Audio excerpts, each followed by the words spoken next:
안녕하세요. 초록책갈피입니다. 오늘은 평범한 아이도 세계 최강의 인재로 키워내는 탈무드식 자녀교육, 부모라면 유대인처럼 2편 읽어드리겠습니다. 부모라면 유대인처럼. 남들처럼 잘하는 것보다 남과 다르게 하도록 격려한다. 켈빈 클라인은 1942년 뉴욕 브롱스의 빈민가에서 태어났다. 헝가리계 유대인인 아버지는 식료품 가게를 했고 어머니는 평범한 주부였다. 그는 재봉사였던 할머니의 영향으로 5살 때부터 의상 스케치를 시작했고 누이의 인형옷을 즐겨 만들었다. 또래 남자아이들과는 전혀 다른 모습이었다. 5살이 되었을 때 나는 디자이너가 되고 싶어 한다는 걸 깨달았다. 그때 이미 종이에 의상을 스케치했는데 모델은 어머니였다. 어머니는 항상 흰색 옷을 입고 있었다. 내가 지금까지 흰색에 집착하는 것도 그 영향이다. 고등학생이 됐어도 여성의 옷을 만드는 켈빈 클라인의 취미는 바뀌지 않았다.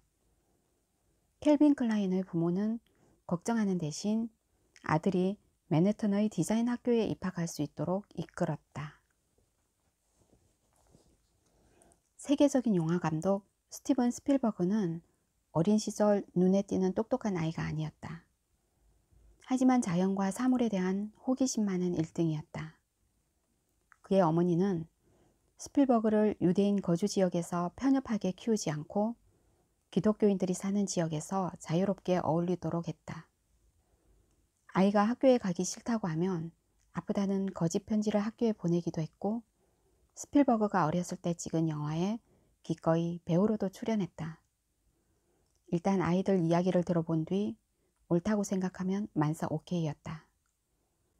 자녀가 호기심과 열의를 느낄 수 있는 일에 부모도 관심을 갖고 참여해야 하며 학업 성적에 연연하기보다는 자녀가 몰두하며 평생 잘할 수 있고 행복해할 수 있는 분야를 찾아줘야 한다는 게 그녀의 생각이었다.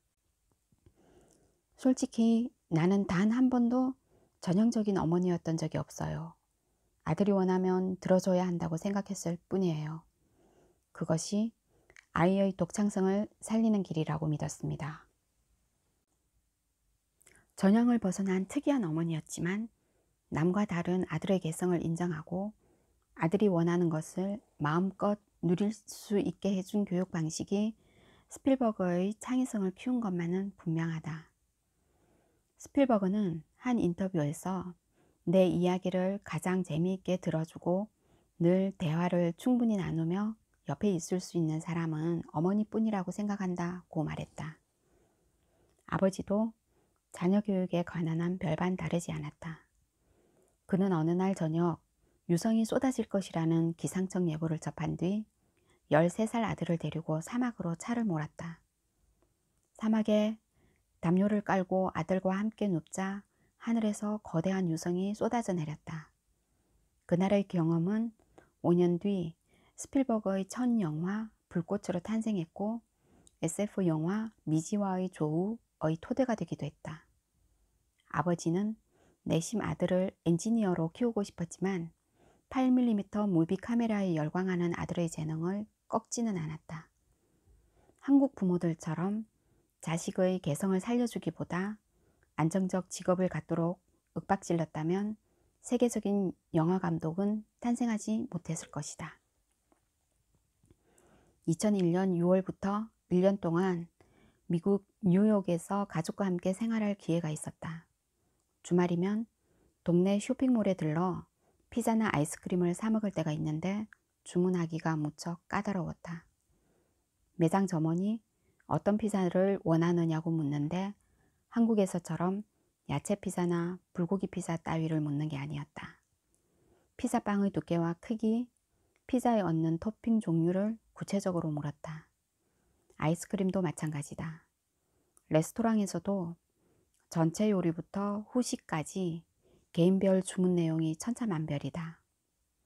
한국 사람들은 가족끼리 외식을 하거나 직장에서 회식을 할 때 음식 종류를 통일하는 경우가 많다. 동료 의식을 느낄 수 있고 음식이 빨리 나오는 장점도 있기 때문이다. 술이나 음료수도 마찬가지다. 직장 동료들과 점심을 먹기 위해 중국집에 가서도 자장면, 짬뽕 등으로 통일하는 경우가 흔하다. 한마디로 획일적이고 몰개성적이다. 남이 하니까 나도 한다는 식이다.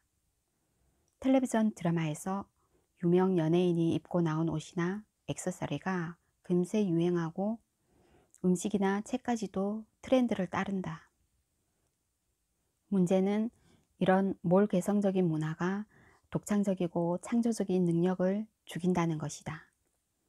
유대인 가정은 아이들의 개성을 최대한 존중하고 키워주기 위해 노력한다. 다른 학생과의 경쟁에서 이기라고 강요하기보다는 남과 다르게 되라고 가르친다. 아이들은 모두 다르다. 형제자매라고 해도 성격이나 관심 분야에 큰 차이를 보이기 마련이다. 이에 따라 아이를 올바르게 키우기 위한 유대인 부모의 제1원칙은 유연성이다. 부모가 아이의 개성을 잘 파악해 그에 맞게 반응하고 가르치는 게 무엇보다 중요하다고 여기는 것이다. 우리 아이가 남과 다르게 잘할 수 있는 것, 우리 아이만의 장점을 찾아 키워주려고 노력하는 이유다. 그래서 자녀를 영어나 수학학원에 보내는 게 아니라 예체능, 천문학, 웅변, 로봇 등 다양한 분야에서 경험을 쌓도록 도와준다.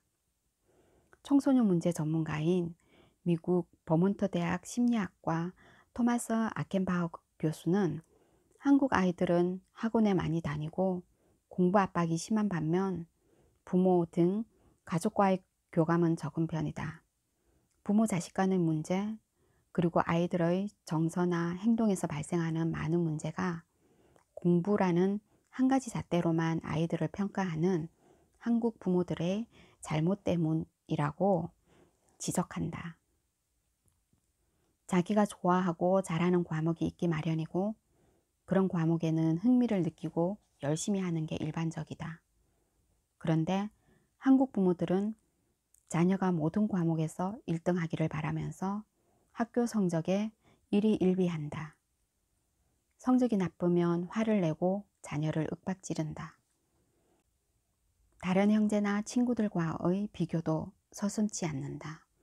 그 결과 아이들은 자존심에 큰 상처를 입고 자신감도 잃게 된다.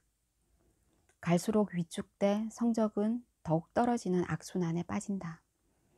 자녀가 영어는 잘해도 수학은 못할 수 있다는 평범한 사실을 인정해야 한다. 그래야 자녀의 미래가 보인다. 형제의 머리를 비교하면 양쪽을 다 죽이지만 형제의 개성을 비교하면 양쪽을 다 살릴 수 있다라는 유대 격언이 있다.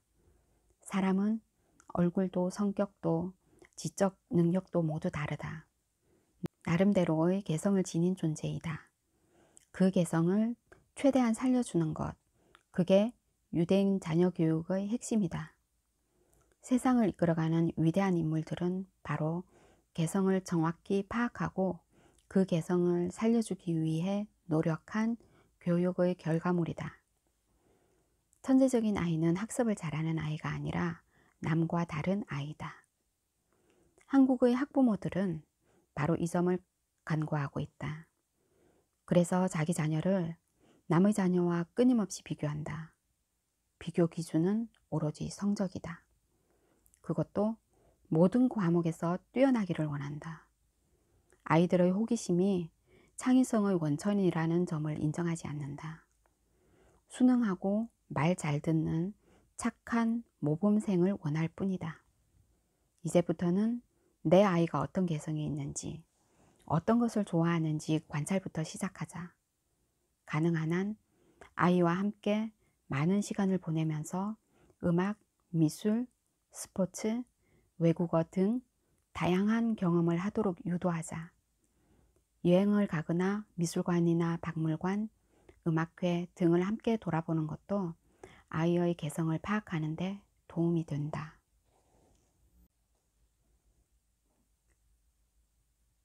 항상 감사하는 습관을 길러준다. 이 세상 최초의 인간은 빵 하나를 만들어 먹기 위해 밭을 일구고 씨를 뿌리고 그것을 가꾸고 걷어들이고 빻아서 가루로 만들고 반죽하고 굽는 등 적어도 15단계의 과정을 거쳐야 했다. 그러나 지금은 돈만 있으면 빵집에 가서 구워진 빵을 사 먹을 수 있다. 옛날에는 혼자서 해야 했던 복잡한 작업을 지금은 많은 사람이 분업해서 하므로 빵을 먹을 때에는 많은 사람에게 감사하는 마음을 잊어서는 안 된다. 옷을 입을 때도 마찬가지다. 옛날에 자기 몸에 걸칠 옷을 만들기 위해 했던 많은 일을 여러 사람이 나눠서 해주는 만큼 옷을 입을 때에도 많은 사람에게 감사하는 마음을 잊어서는 안 된다. 마빈 토케이어. 감사는 가정이나 직업에 대한 만족감과 기쁨을 증가시킴으로써 인간관계를 향상시키고 사랑이 넘치도록 만들며 갈등을 해소하고 협력을 도모하도록 한다. 진심으로 의식적으로 미리 무조건 실천하는 감사는 아무리 견디기 힘든 상황이라도 가치 있게 여기도록 만드는 힘이 있다. 따라서 삶을 획기적으로 변화시키게 된다. 마치 기적처럼 불가능한 것을 가능하게 만들 수 있다. 정신치료 전문가 뇌르 넬슨의 소망을 이루어주는 감사의 힘. 경영의 신으로 불렸던 일본인 사업가 마스시다 고노스케는 감옥과 수도원은 세상과 고립돼 있다는 점에서 같다. 차이가 있다면 불평을 하느냐 감사를 하느냐이다. 감옥이라도 감사를 하면 수도원이 될 수 있다 고했다. 감사하는 삶을 산 귀도에게 아우슈비츠는 감옥이 아닌 수도원이었을까? 이탈리아 영화 인생은 아름다워 속 주인공 귀도는 특별한 유대인이 아니다. 삶이 그대를 속일지라도 여호와 하느님을 믿고 견디다 보면 아름다운 인생이 찾아오리라는 희망을 잃지 않는 유대인의 전형이다. 유대인들은 2000년 동안 박해를 받아온 민족이다. 제2차 세계대전 때는 전체 유대인의 절반가량이 학살되는 끔찍한 참사를 겪었다. 이처럼 오랜 기간 생명을 위협받는 절망적인 상황에서도 유대인들은 여호와에 대한 감사와 찬미를 잊지 않았다. 나치 수용소에서 힘없는 아이들과 노인들이 죽어가는 모습을 보면서도 감사의 기도를 올렸다. 유대인들의 이런 태도는 종교적 가르침과 밀접한 연관이 있다. 16세기의 유대 신비주의자 이삭 루리아는 생의 모든 단계에서 기쁨을 얻어야 한다고 강조했다. 현대의 랍비 메나헴 슈네르소는 좋게 생각하라. 그러면 좋아질 것이다. 라고 충고했다. 탈무드에는 랍비 힐렐이 당신을 불행하게 하는 일을 남에게 하지 마시오. 유대교의 가르침은 이것이 전부고 나머지는 거기에 대한 해설일 뿐이오. 라고 한 얘기도 나온다. 이런 태도는 자녀 교육에도 그대로 나타난다. 유대인은 아무리 작은 일에도 기뻐하고 감사하는 마음을 갖도록 가르친다. 여호와에 대한 감사는 부모와 국가에 대한 감사로 이어진다.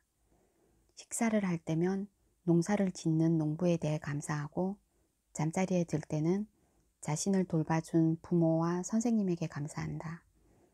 감사하는 마음을 갖는 어린이는 남을 배려하고 이해하는 마음도 절로 생긴다. 반면에 요즘 우리 한국 사회는 매사에 잘 되면 내 탓이요, 못 되면 남의 탓이다. 이런저런 모임에서 기도하는 모습을 종종 접하는데 종교에 관계없이 기도 내용의 대부분은 기복적이다.